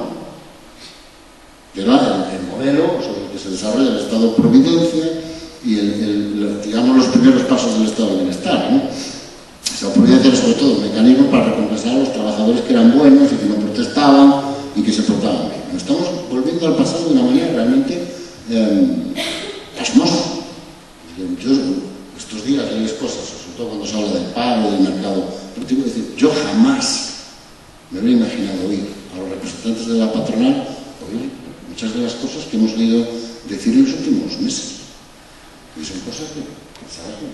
Esto cuando lo ves, pero lo lees en una novela de Dickens y crees que ya no volverá a pasar. Es que parece que estamos en una novela de Dickens. Esto parece una novela de Dickens. Falta Mr. Scrooge. Pero, en fin, yo el otro día hacía un artículo repasando. Hemos oído cosas fortísimas en nuestro país en los últimos meses. Desde esta del círculo de empresarios de los jóvenes que no saben hacer nada, ¿no? Los parados que nos dan con exquisiteces, bastante. Cosas que las veías en las películas de época, ¿no? Bueno, no sé dónde estamos, ¿no? Y respecto a la academia, yo les recomiendo que vean, si no lo han visto, una película, un documental que se llama Inside Job, que es un reportaje que se hizo al principio de la crisis, donde cuenta un poco la caída de los mercados financieros. Hay muchas escenas, porque es un reportaje, se entrevista a gente de verdad, son economistas de verdad, académicos de verdad, no es una ficción. Hay una escena realmente demoledora en la que entrevistan al director del Departamento de Economía de Harvard y le preguntan de dónde vienen sus ingresos. Y el tipo no le queda al final, después de que lo van arrinconando con las preguntas, no le queda más remedio que reconocer que el 80% de lo que gana, que no debe ser poco, viene fundamentalmente de las mismas empresas, mercados, fondos y trucs que lleva avalando con sus teorías en los últimos 30 años. Uno de sus últimos éxitos como gran economista, él había firmado un informe que había avalado que la economía islandesa era una de las economías más competitivas y más solventes del mundo y que iba a estar así otros 100 años. Eso lo firmó 3 meses antes de que Islandia suspendiera pagos y hiciera crack. ¿Quién pagó ese informe? El Ministerio, la Cámara de Comercio islandesa. Entonces, ¿por qué la academia respalda esta y los medios respaldan? Porque les pagan. Muy bien, además. No, yo creo que esta, como bien decía Antonio, es la Claudia Volta, la madre del cordero, ¿no? Es decir, decir, el mundo académico nos dice, también el mundo académico, los medios de comunicación, por supuesto, y el mare magnum de tertulianos que saben de todo, incluso de esas cuestiones tan complejas, cada mañana y cada tarde nos lo repiten, ¿no? Pero al final, leyendo este verano el libro de Josep Fontana, explicaba cómo en el fondo la derecha y los poderosos nunca quisieron el estado de bienestar. Las luchas, ¿no?, fueron las que consiguieron que el temor a que tenían a la revolución, en mayo del 68 podía ser, en la plena Europa, en Francia, en países desarrollados con la bomba atómica, fue lo que, temerosos, ¿no?, de todo eso, primero en los años 30, porque creyeron realmente que podía subvertirse el orden social, ¿no?, y después en los años 60, porque entendieron que podía subvertirse de otra manera también el orden realmente existente, y que eso ponía en crisis todo. Pactaron esos años felices de los 70 a los 90, ¿no?, en el que parecía que la Europa entraba en un progreso sucesivo infinito. En la relectura que Fontana ha hecho del siglo XX, absolutamente un libro que marcará, en mi opinión, la historiografía de los próximos años, deja claro cómo eso es una patraña, ¿no? Es decir, en cuanto tuvieron la oportunidad, no por poner caída del muro de Berlín como un punto, ¿no?, como un momento, en cuanto tuvieron oportunidad, decidieron que las cosas tenían que volver a la tasa de ganancia del capital. A la tasa de ganancia del capital. ¿Y dónde hay intereses? ¿Y dónde hay ganancia? Pues ahora ya, con las competencias de China en lo productivo, no la hay. ¿Dónde hay todavía, dónde hay un trozo del queso suficiente para cortar? Pues en los grandes servicios públicos. Y ahí vienen los grandes trusts operando y los grandes fondos de inversión interviniendo directamente. Otra película totalmente recomendable, que es Capital, lo deja bien claro eso.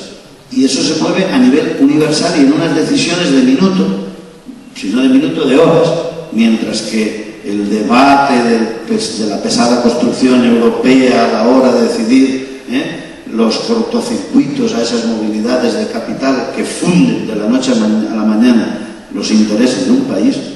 Recordar que Inglaterra tuvo que poner todo el Banco de Inglaterra a moverse, ¿no?, por el ataque especulativo tan solo de un personaje, ¿no?, pues indica el mundo en el que vivimos. Bien, ese mundo no puede seguir así, sino que se nos hunde lo público y se nos hunde 20 cosas más, ¿no?, detrás, ¿no?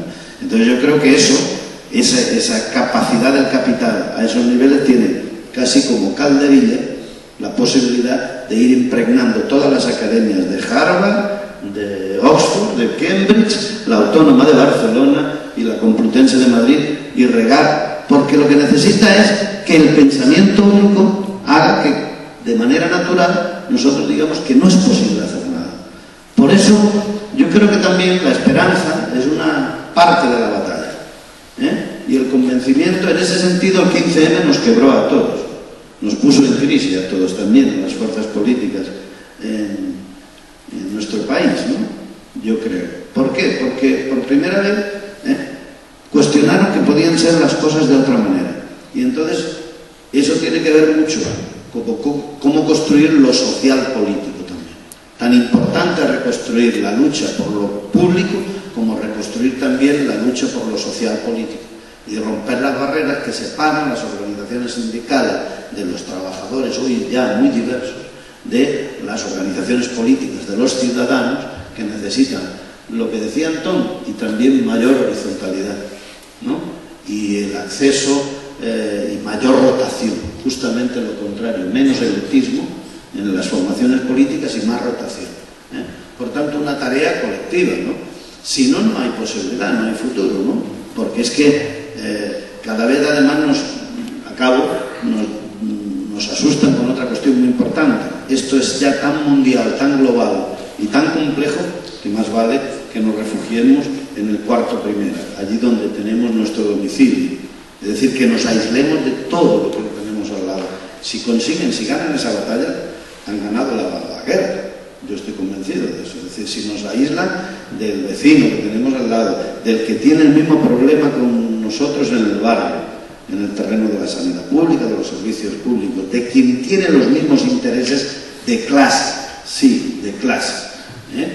Si nos aíslan a los de un color, de los que no lo tienen, a los franceses que hacen una huelga general por los motivos que tendríamos que estar haciéndola nosotros, a los griegos si los logramos ver como gente, extraña, ¿no? Un poco, que vivían del cuento, si los alemanes, los trabajadores alemanes nos ven a nosotros como los que estamos siempre tomando fino, ¿verdad? Y bebiendo cervecita en la playa. O si nosotros logramos ver a todos los alemanes como trabajadores que no, que tienen un estándar y no nos damos cuenta de los 5 millones de desempleados que habría, ¿no? Si no tuvieran el tipo de empleo, los mini-jobs, ¿no?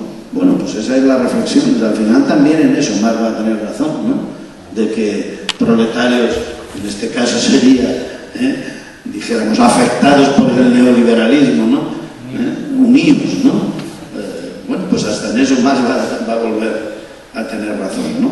En todo caso siempre sitúa por eso yo iniciaba la idea de que me parece esto un acto democrático tan importante como un mitin para decir las 4 cosas que solemos decir en campaña.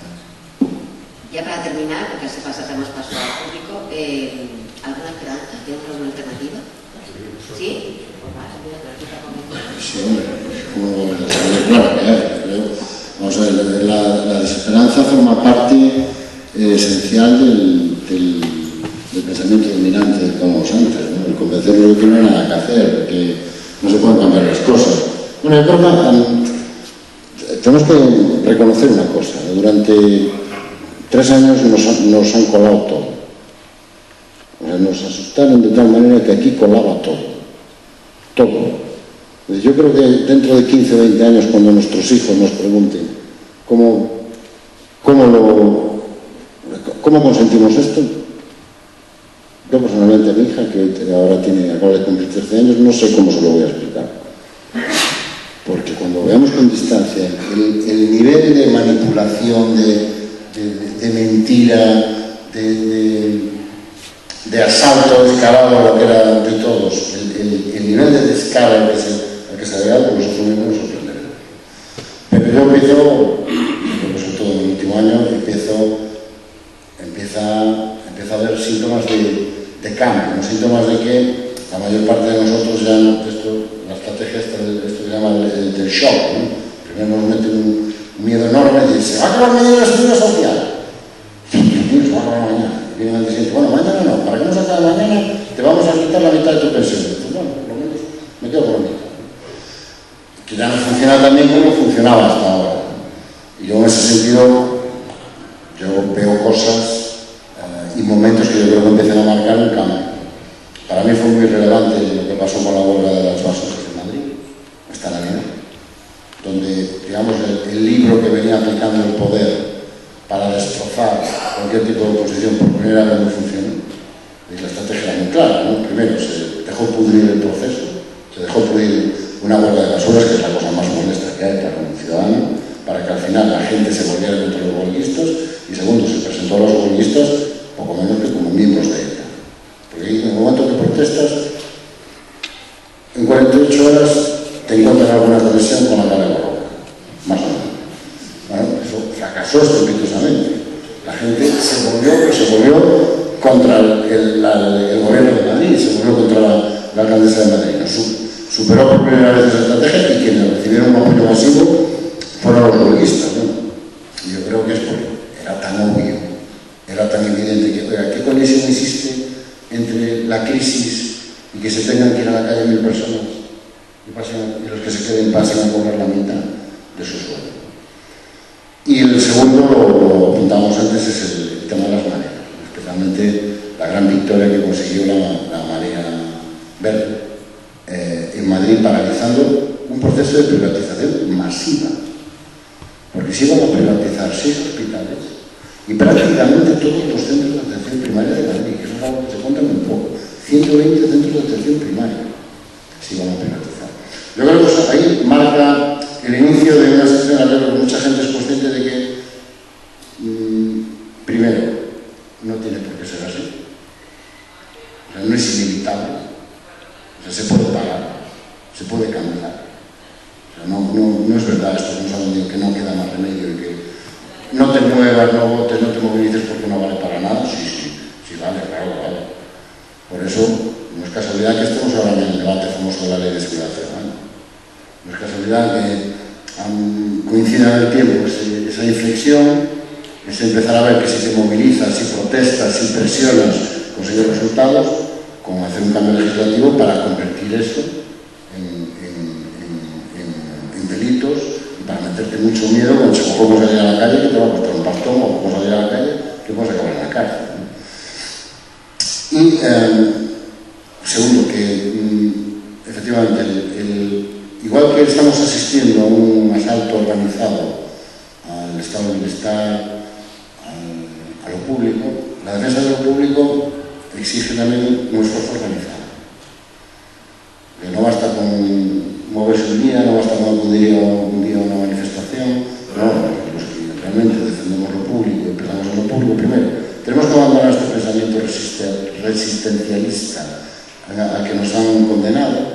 Ahora nos conformamos con defender lo que hay, y ya con defender lo que hay nos parece ya suficiente. Yo creo que tenemos que empezar a pensar de una manera mucho más proactiva y defender que, oiga, de aquí no se sale por el camino privado, se sale por el camino público. No se sale con menos gastos públicos, se sale con más gastos públicos. No se sale con menos servicios públicos, se sale con más servicios públicos. Yo no me conformo con que me mantenga el gasto sanitario como está, quiero más. No me conformo con el gasto educativo que tenemos, quiero más. ¿Por qué? Porque podemos tener más. ¿Por qué? Porque nuestro problema no es que gastemos mucho. España no es un Estado que haya gastado mucho en los últimos años. De hecho, hasta el año 2008, nuestro nivel de gasto público del Estado español estaba 10 puntos por debajo de la media de los países con los que nos comparamos habitualmente. Pero nuestro gasto público nunca ha superado el 40% del PIB. El 40% del PIB, cuando en Alemania siempre está rondando el 50%, en Francia supera el 50% para oscilar entre el 52 y el 53.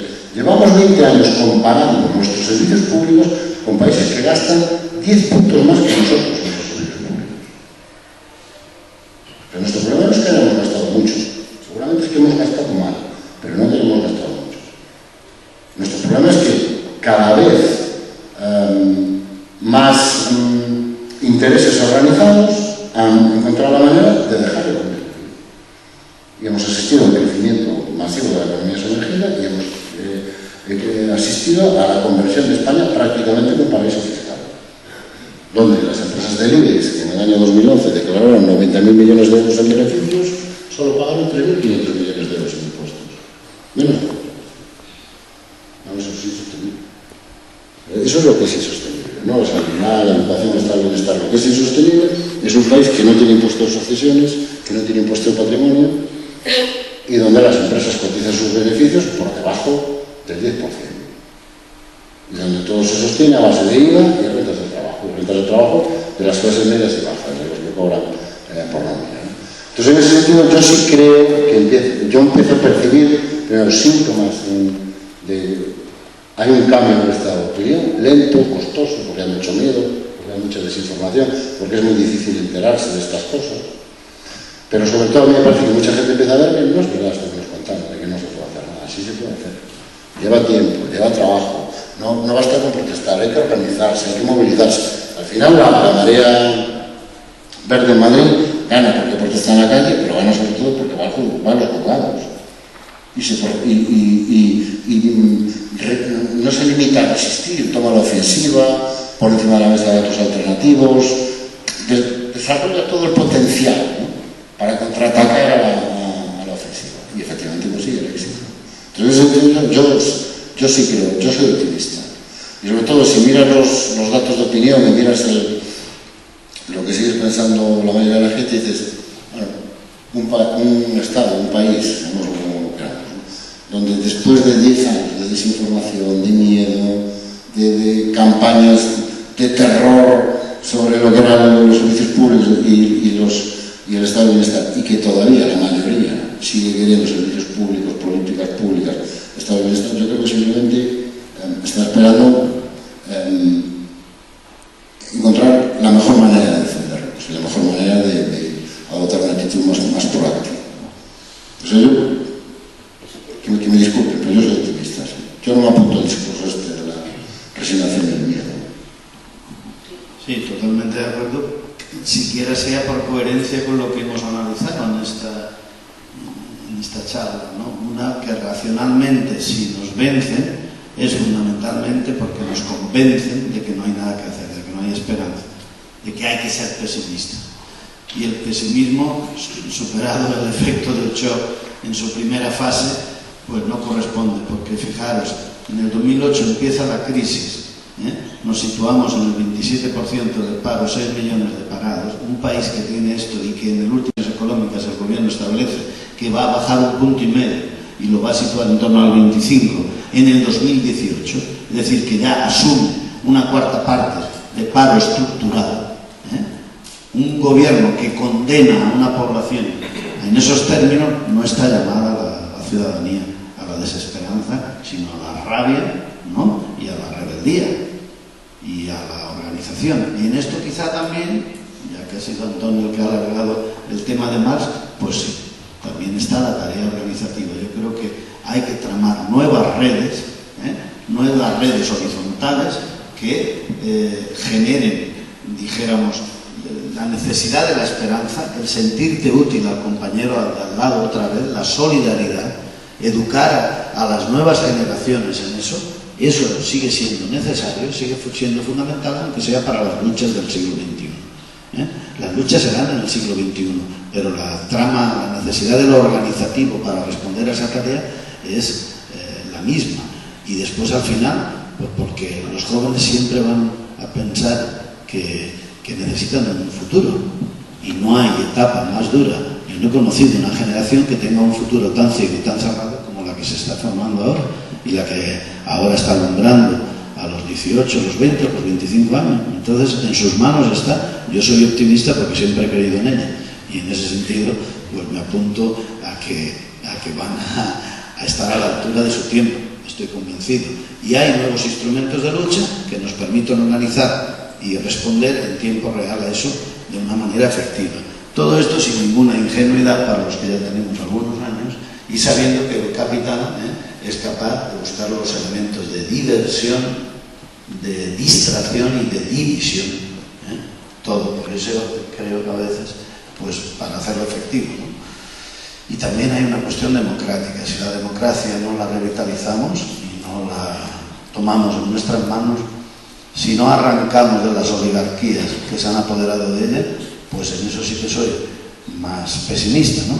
Pero también está en manos del pueblo, y es el pueblo el que tiene que saber que las luchas en la calle, las mareas, las redes organizativas, todo es muy necesario, pero meter la papeleta en un voto para sacar a los que no nos dan ninguna esperanza, pues también es necesario, porque al final lo básico es que es posible, es que la sanidad pública es más barata que la sanidad privada, es que era buena hasta hace 2 días, es que eso no es una utopía, es que no es una cosa ni ninguna quimera, ¿no? Es una posibilidad real de organizar los servicios públicos de una manera efectiva, porque son más baratos y son más eficaces siempre, y donde la tasa del capital no va a pocas manos, ¿no? Si no se revierte la ciudadanía. Bueno, pues yo creo que eso da signos de esperanza. Las luchas concretas también, y las medidas, aunque sean aisladas, y las esperanzas de otros pueblos. Yo creo que Grecia, donde nació la democracia, va a ser una reflexión de futuro para toda Europa. El día que Grecia tenga un gobierno, como espero, diferente, van a temblar todos los poderes fácticos mundiales. El Financial Times ya ha calificado a Alexis Tsipras del hombre más peligroso de Europa, ¿no? Porque sabe cuál es la realidad, no va a tener otra alternativa que no pagar la deuda. Nosotros tampoco la vamos a poder pagar. Nosotros no la vamos a poder pagar y la vamos a tener que anular en todo o en parte. Y eso significa que cuando empezó la crisis teníamos un 46%, si no recuerdo mal, de nuestra deuda en torno al Producto Interior Bruto, y ahora ya estamos en el 100%. Pues eso es impagable. Y por tanto, pues todos esos datos, aislados, fragmentados, si se quiere, a mí me llenan de optimismo, ¿no? Y sobre todo me llenan de optimismo porque muchos protagonistas de todas estas movilizaciones han sido los jóvenes. ¿Os apetece, digamos, hacer alguna pregunta? ¿Alguien quiere hacer alguna pregunta? ¿Sí? No, si no es igual, en aquí se lo igual. No, sí,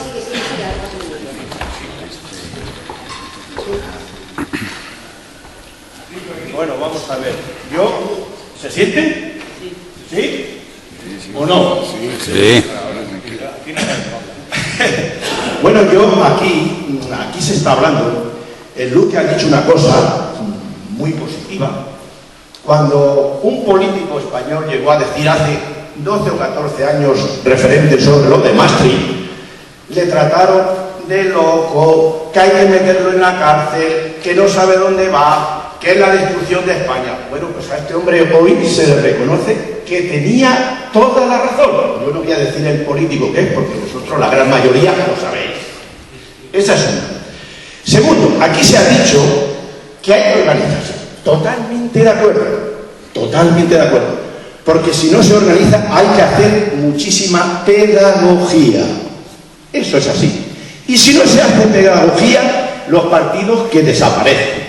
Que no tengan miedo los partidos de hacer políticas, los militantes, a quien quiera ir a escucharlos, a los sindicatos lo mismo.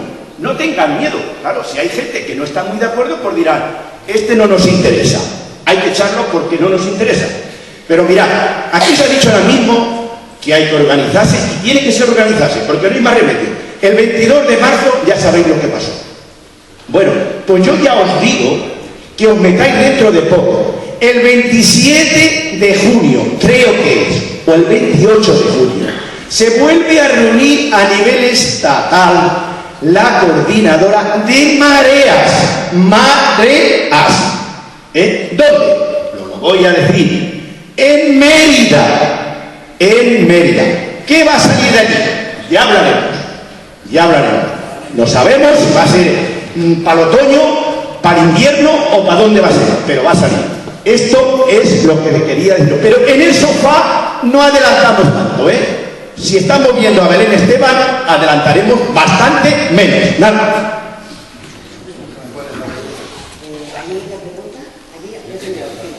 Ya que tengo yo el micrófono, sería un poquito, o sea, ya se ha dicho exactamente, se explica muy bien el tema del deterioro y cómo lo que ha podido ser y tal. Aquí lo que nos queda un poco, y por lo menos como público, es ver qué vías podemos utilizar. Y yo creo que se ha confiado, es un poco en la línea que iba el compañero, se ha confiado en que los partidos iban a resolver los temas. Un poco lo que ha dicho Luque, un poquito es eso, que las organizaciones de izquierda se hagan un poco autocríticas, de que se le ha dicho al personal que no hace falta estar permanentemente en la movida o en los problemas, o sea, participando, lo que es realmente democracia, porque nosotros ya somos buenos gestores, hemos caído en ese problema, y eso es un poco lo que viene también a determinar, aparte de toda la estrategia que hay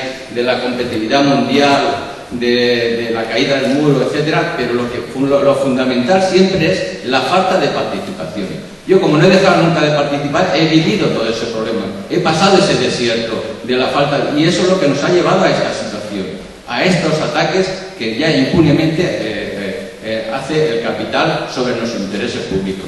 Entonces, falta un poquito de que los partidos de izquierda se hagan esa autocrítica y se abran, porque a esos jóvenes que están en contra de los partidos, no sé si por ese motivo o porque hay una desconfianza, y como hay esa desconfianza, eso es lo que tienen que analizar día tras día las organizaciones, y me da igual si se reconvierten en plataformas, etcétera. Lo que sí que es cierto es que deben ser organizaciones permanentes, porque la estrategia, o sea, ellos no lo tienen muy planificado.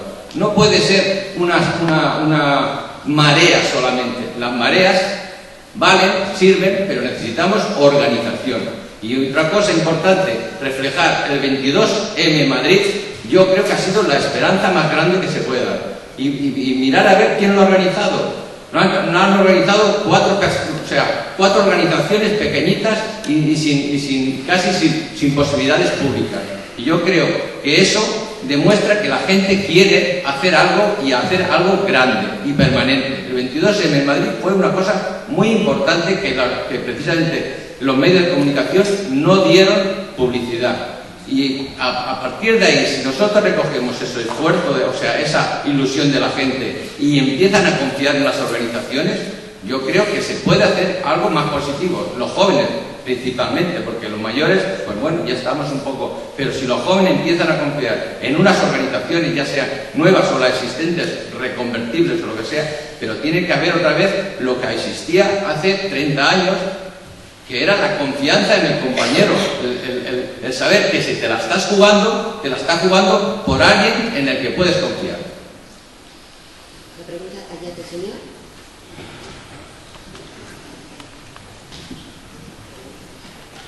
Bueno, sí, yo en primer lugar me gustaría agradecer la presencia de Antón.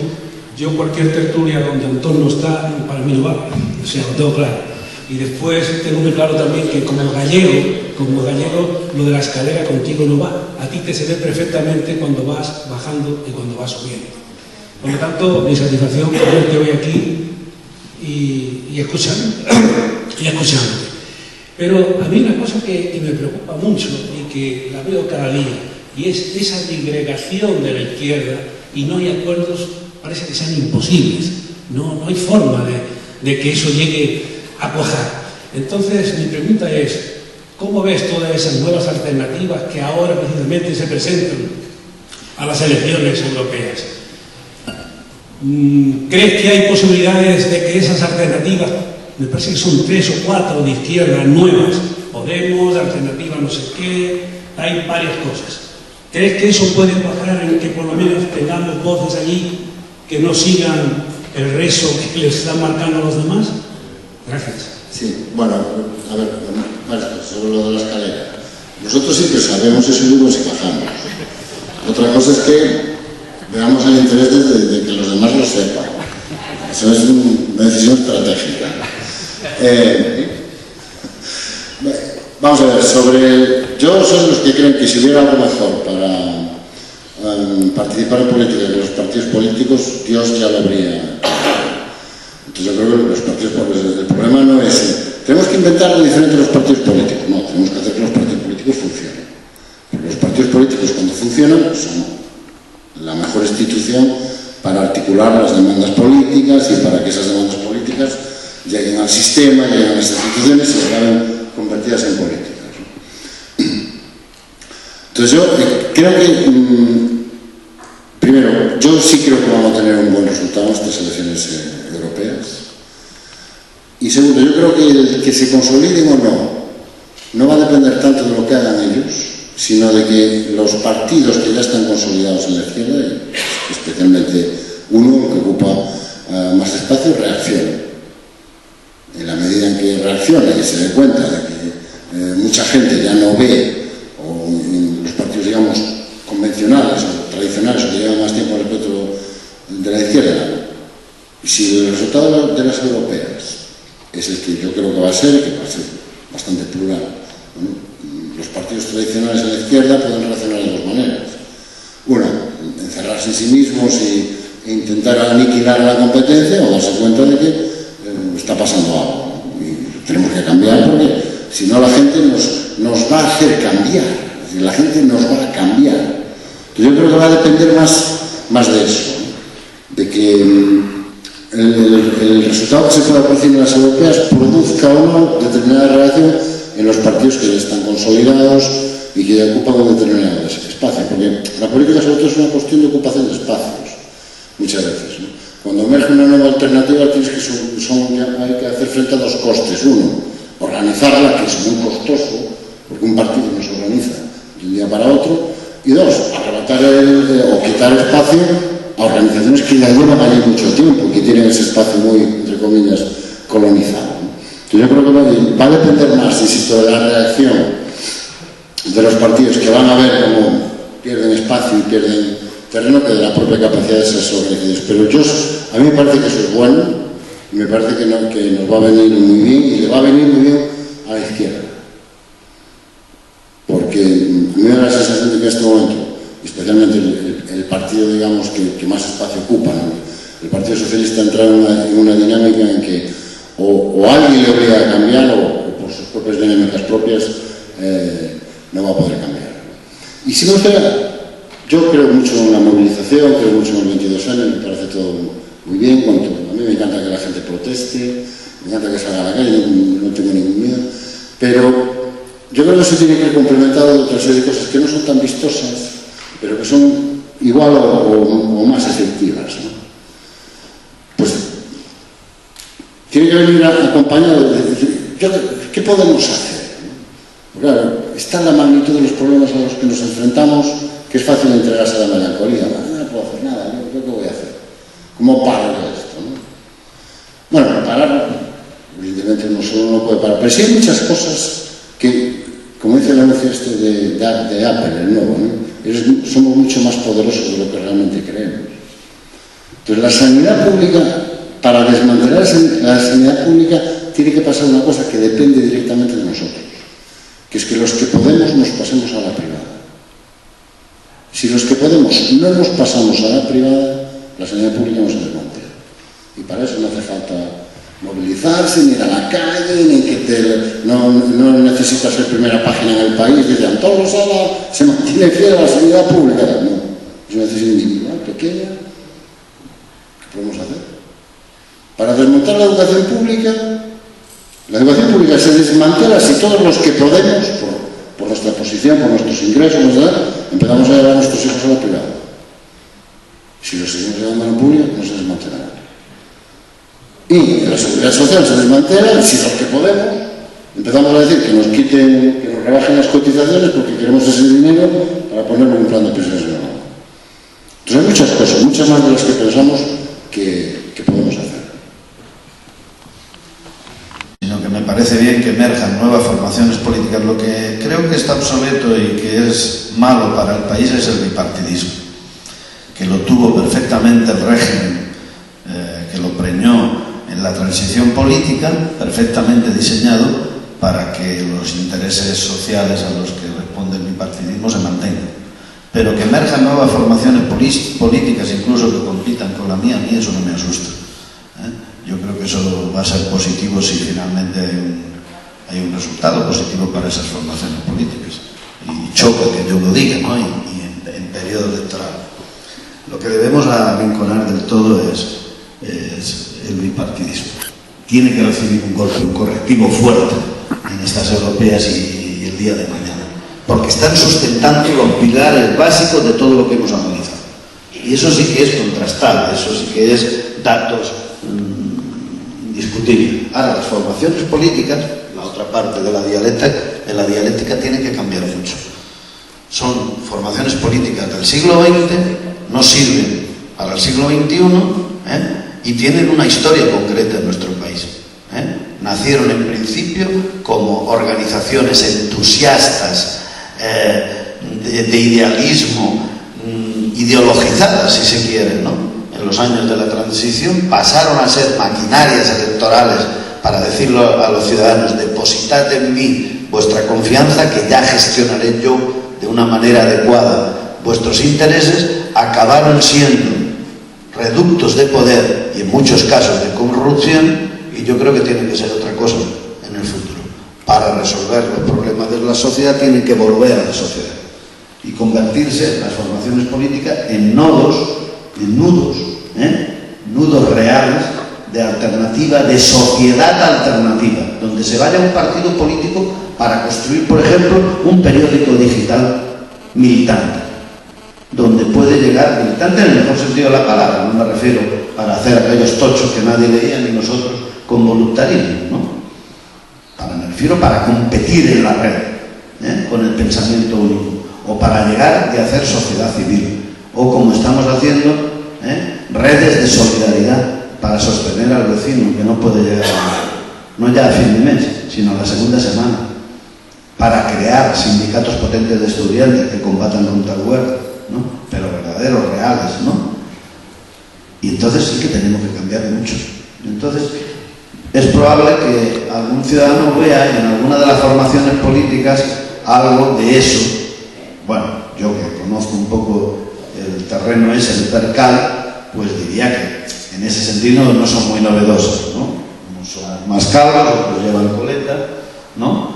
Pero a Pablo, que lo conozco bien, pues Pero está bien que surjan, ¿no? Que haya movimiento en eso. Sin movimiento no va a haber cambio en las formaciones políticas. Sin competición, sin gente que veas que te va a comer el terreno, no vas a espabilar lo suficiente. Esos son nuestros problemas, los míos, los de mi formación, ¿no? El Partido Socialista tiene un problema más serio.